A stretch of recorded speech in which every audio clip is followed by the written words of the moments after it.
जी welcome back नाज़रीन। Break पे जाने से पहले हम बात करें आज शेख रशीद साहब से खुसूसी गुफ्तगू कर रहे हैं। सर सवाल आप तक सही से पहुंच नहीं सका था। सवाल मैंने आपके लिए छोड़ा था कि आपने कहा कि जो पैसेंजर ट्रेन होती हैं वो आवाम की रिलीफ के लिए होती हैं, प्रॉफिट कमाने के लिए नहीं होती। कुछ खबरें ये ज़ेर गर्दिश हैं कि शायद 7% किराए में इजाफे की तजवीज़ इस वक्त ज़ेर गौर है। सर इसमें कुछ सदाकत है? किराए बढ़ रहे हैं? देखें, कोई किराए नहीं बढ़ रहे। अल्हम्दुलिल्लाह तेल की कीमतें कम हो रही हैं। हमारी इस पे रोज़ाना की नज़र है। तमाम DSS को मैंने ऑर्डर किया है कि वीकली, हफ्ते के दिन रिपोर्ट्स करें। हमने 10% कट लगा दिया ऑयल पे। ट्रैकर आ गया जी, तो हमें पता लग जाएगा कि ऑयल कितना यूज़ हुआ है। हम सारे मीटर लगाने जा रहे हैं बिजली के।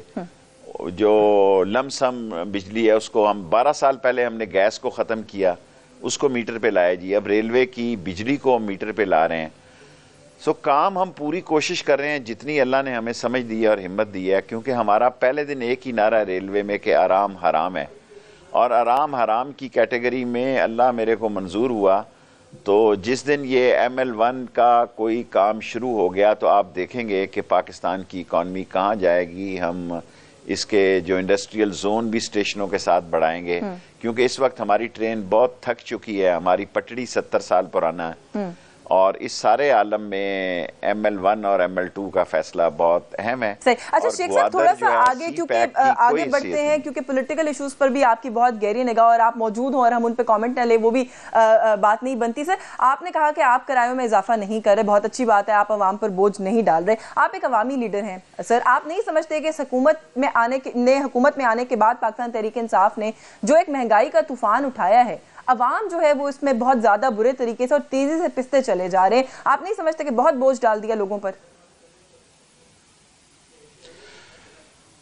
बोझ तो पड़ गया है, लेकिन बोझ डाला किन्होंने है? मैं ECC का भी मेंबर हूं। आप यकीन जाने, हम आपस में असद उमर काफी सारी बातें सुनी जाती हैं हमारी, और सब लूट के खा गए। चोर, लुटेरे, डाकू, कमजर्फ, कमअक्ल और ज़हनी पस्ती के शिकार लोग दोनों हाथों से नोचा कौम के खजाने को और मुंह साफ करके बैठे हैं।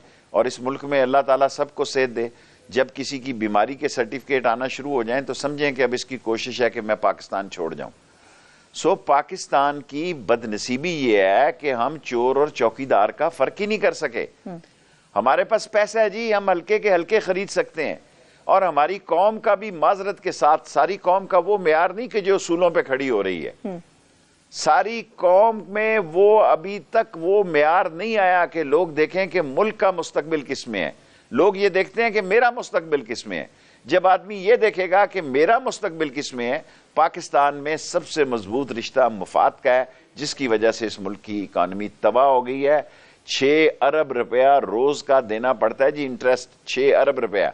और अगर IPPs के ये पावर प्लांट्स वालों के लगाऊं तो 1 अरब रुपया वो भी लगा लें। अच्छा शेख साहब, आपने कहा कि बीमारी के डॉलर जो है आना शुरू हो तो मतलब है कि कोई बाहर जाने की तैयारी है। शायद गालिबन इशारा आपका लीडर ऑफ द ऑपोजिशन की जानिब है। सर ये क्रेडिट तो दीजिए ना कि नवाज शरीफ अपनी बेटी के हमरा बाहर थे, लेकिन वापस आए, जेलों का सामना किया, जेल काटी, और उनके भाई भी एज ऑफ नाउ तो सर वो फेस कर रहे हैं कोर्ट्स को। तो कम से कम फेस करने का क्रेडिट आप नहीं समझते कि इवन आप ऑपोजिशन में आपको देना चाहिए?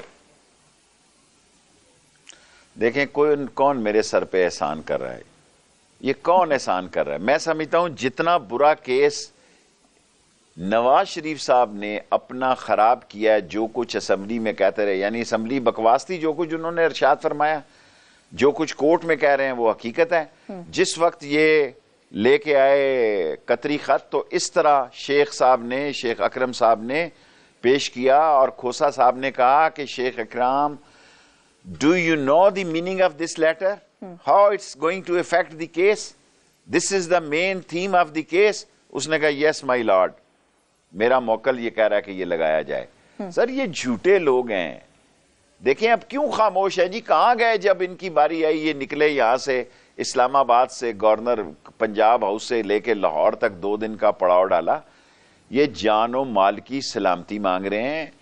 मैं इमरान खान को जानता हूं, मैं इमरान खान का दोस्त हूं, साथी हूं। मैं आपको बताना चाहता हूं, जो भी अदालत का फैसला है, इमरान खान जी NRO नहीं करेगा जी। NRO, लेकिन सर वो तो ये कहते हैं NRO मांगा किसने है, इसका जवाब दे दें। वो कहते हैं हमने तो NRO नहीं मांगा, हम तो फेस करेंगे। मैं कहता हूं शहबाज शरीफ ने मांगा है। सर वो तो ये कहते हैं अलीमा खान ने NRO कर लिया है, मांगने की बात तो आगे की रही? वो कहते हैं आपने दे दिया है। मैं औरतों के मसले देखें, मैं मरियम बीबी का या किसी और का, औरतों का, बच्चियों का जिक्र नहीं करता। मैं दोस्ती भी नंबर 1 से करता हूं और दुश्मनी भी नंबर 1 के साथ करता हूं। ये मेरे शान के खिलाफ है कि मैं ऐसे ही हल्की फुल्की मौसीकी करूं। मैं पक्का राग गाने वाला आदमी हूं, पक्का राग गाता हूं नंबर 1 के खिलाफ, और दोस्ती भी हमेशा करता हूं नंबर 1 से।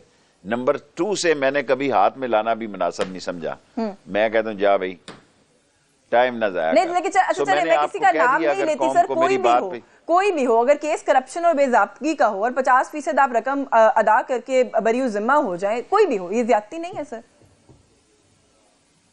ज्यादती है, ये भी नहीं होना चाहिए। मैं क्या करूं सर? आपने शहबाज जो शरीफ बात गलत है वो गलत है, नहीं होना चाहिए। शहबाज शरीफ का नाम लिया है सर, ये आपकी अजम्पशन है या आप खबर दे रहे हैं? आपको कंफर्म पता है कि उन्होंने एनआरओ मांगा है या आपका ख्याल है?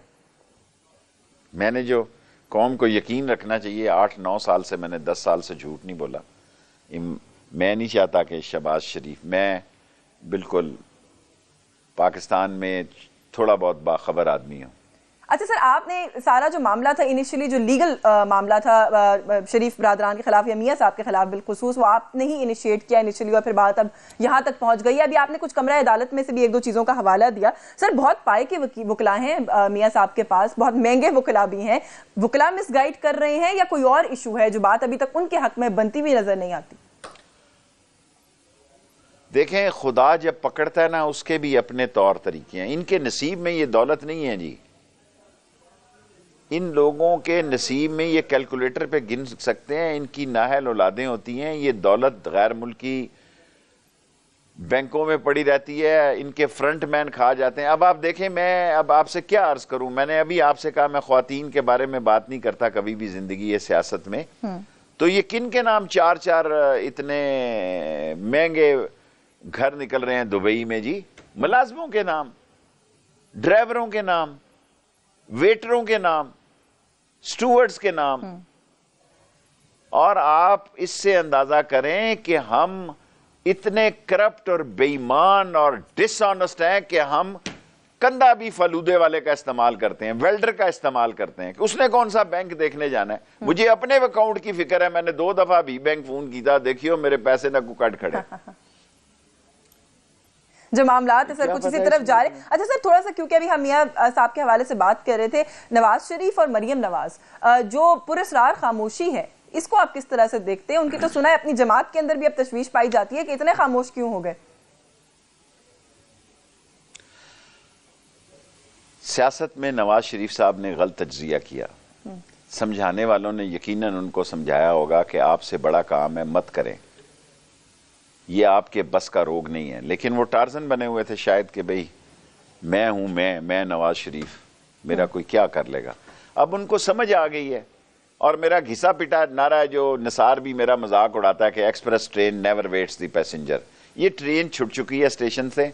जो भी फैसला होना है बकौल एतजाज हसन के उनके हक में नहीं होना। मुझे नहीं पता, मैं टीवी नहीं देखता, अखबार पढ़ता हूं। सो जो भी फैसला होना है उनके लिए, उनकी सियासत के लिए, उनके मामलात के लिए बकौल एतजाज हसन के कोई स्कोप नहीं है, उनकी बचत का स्कोप नहीं है। वल्लाह आलम ये लीगल साइड। मैं जो आपने पनामा का केस कहा है, मैं कौम को, मेरे पे इमरान खान का जो सबसे बड़ा एहसान है कि ये लोग पनामा का केस नहीं लड़ रहे थे पीटीआई वाले। कोर कमेटी 99.99 मुखालिफ थी कि हम जाएंगे तो ये केस हार जाएंगे। मैंने इमरान खान से जाती जिंदगी में 1-2 दफा रिक्वेस्ट की है, जिसमें यह भी शामिल थी कि यार खड़ा हो, मैं अकेला वोट है मेरी, मैं अकेला बंदा हूं, मेरी कमर, पंजाबी में कहते हैं मेरी कंड नंगी। हाँ। मैंने उसे कहा मेरी कंड नंगी है, मेरे पीछे अल्लाह के अलावा कोई नहीं है, तू मेरे साथ खड़ा हो, ये केस हम जीतेंगे। So that was the decision of Imran Khan. Okay, we will contest this case. नहीं सर, लेकिन अभी आपने अपनी गुफ्तगू में कहा कि मियां साहब को समझाने की कोशिश की, चौधरी निसार का भी आपने हवाला दिया, वो तो सर किसी के सुनने समझने वाले थे। मैंने इसमें नहीं कहा। समझ गए मियां, आपने कहा ना कि उन्होंने रवैया तब्दील कर लिया, उन्हें बात समझ आ गई। कैसे आ गई सर? वो ट्रेन छूट गई ना, अब शहबाज सब कुछ समझ आ गई, सारे हालात देख लिए उन्होंने। उनका ख्याल था कि भाई हमारी हुकूमत बनेगी और हम देख लेंगे सबको। और इंसान कुछ सोचता है, खुदा कुछ सोचता है। इंसान की अकल पर अल्लाह उस वक्त पर्दा डाल देता है।